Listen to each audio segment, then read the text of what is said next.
और इस बीच बीजेपी के सीनियर लीडर मुख्तार अब्बास नकवी हमारे साथ जुड़ गए हैं। मुख्तार अब्बास नकवी जी, न्यूज़ 18 इंडिया को प्रधानमंत्री नरेंद्र मोदी ने एक्सक्लूसिव इंटरव्यू दिया और पहली बार ऐसा है जब किसी चैनल पर उन्होंने हिंदू मुस्लिम को लेकर उनका जो पक्ष है या जो धारणा बना दी गई है उसको क्लियर किया है। उम्मीद करते हुए आपने ये इंटरव्यू सुना होगा, क्या सर पहला रिएक्शन है आपका? देखिए, मैं एक बात बताऊं,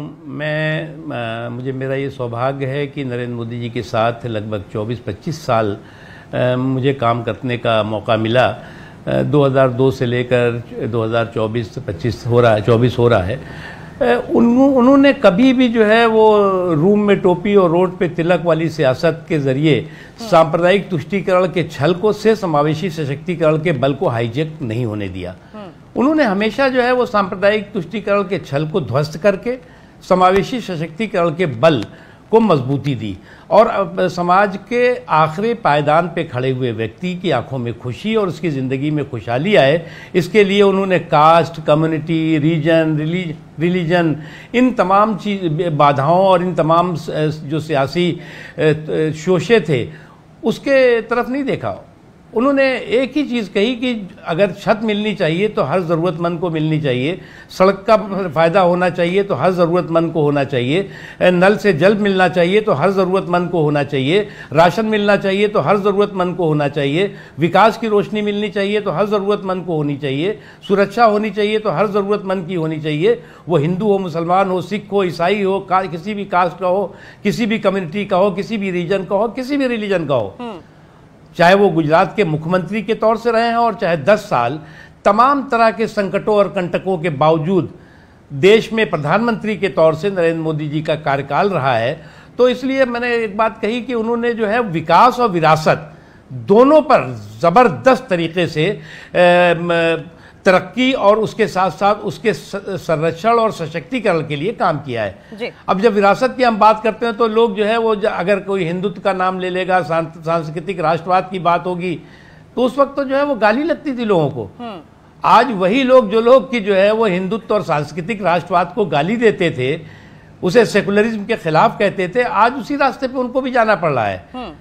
तो वही हकदार है किनारों का जो बदल दे बहाव धारों का। तो नरेंद्र मोदी जी ने जो धाराएं चलती रही हैं, चाहे वो सांप्रदायिक तुष्टीकरण की धारा रही हो और चाहे वो रूम में टोपी और रोड पे तिलक वाली धारा रही हो, उसको ध्वस्त करके और पूरी तरह से ईमानदारी के साथ विकास और विश्वास के माहौल को पुख्ता किया है। मुख्तार जी, प्रधानमंत्री नरेंद्र मोदी ने बहुत ही इंपॉर्टेंट ये बात कही है कि ये मेरा संकल्प है कि मैं हिंदू मुस्लिम नहीं करूंगा, लेकिन उसके बावजूद कुछ शब्द ऐसे हैं जिन पर लगातार उन पर निशाना साधा जाता रहा है। इसको आप किस तरीके से देखते हैं? क्या विपक्ष जबरदस्ती बाल की खाल निकालने की कोशिश कर रहा है या फिर कुछ और देख रहे हैं आप इसमें? देखिए, मैं देखता हूं कि नरेंद्र मोदी जी पॉलिटिकल इंटॉलरेंस,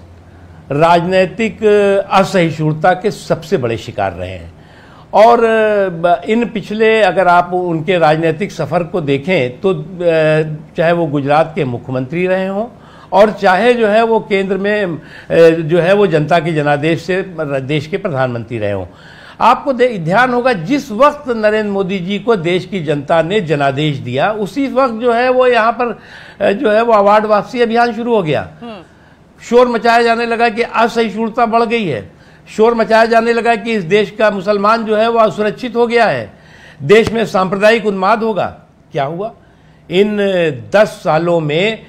पहले कोई ऐसा इलाका नहीं होता था, चाहे भिवंडी रहा हो, चाहे भागलपुर रहा हो, चाहे दिल्ली रहा हो, चाहे मलियाना रहा हो, चाहे मेरठ रहा हो, कोई हिस्सा ऐसा नहीं, चाहे हैदराबाद रहा हो, जहां पे दंगों और दबंगों का वर्चस्व नहीं होता था।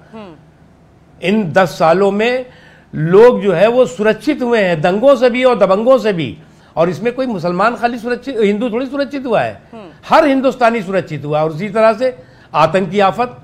कौन नहीं याद कर सकता कि आप दिल्ली के लाजपत नगर में धमाका हो रहा है तो कहीं मुंबई में धमाका हो रहा है, तो कहीं गुवाहाटी में हो रहा है, तो कहीं कोलकाता में हो रहा है, तो कहीं मक्का मस्जिद में हो रहा है, कहीं अजमेर में हो रहा है, कहीं जयपुर, कोई ऐसा हिस्सा नहीं था। आज जो है वो आतंक की आफत से देश को मुक्ति मिली है। इसलिए नरेंद्र मोदी जी के नेतृत्व और नरेंद्र मोदी जी की शख्सियत ने देश में जो बदलाव और देश में जो परिवर्तन लाकर खड़ा किया है, सकारात्मक सोच का परिवर्तन किया। जो लोग अभी भी जो है परिवार के घोंसले और पप्पू के चोचले में सिमटे और सुखड़े हुए हैं, उनको लगता है कि ये परिवार का घोंसला और पप्पू का चोचला उनका कोई बहुत भला कर देगा, तो वो अभी भी आज जो है वो मुंगेरी के सपनों में कह रहे हैं। और उनके यहाँ तो मुंगेरी अनेक सपने एक, खानदान एक, ख्वाहिशें अनेक, ख्वाहिशें एक और खानदान अनेक, तो ये तो ही है।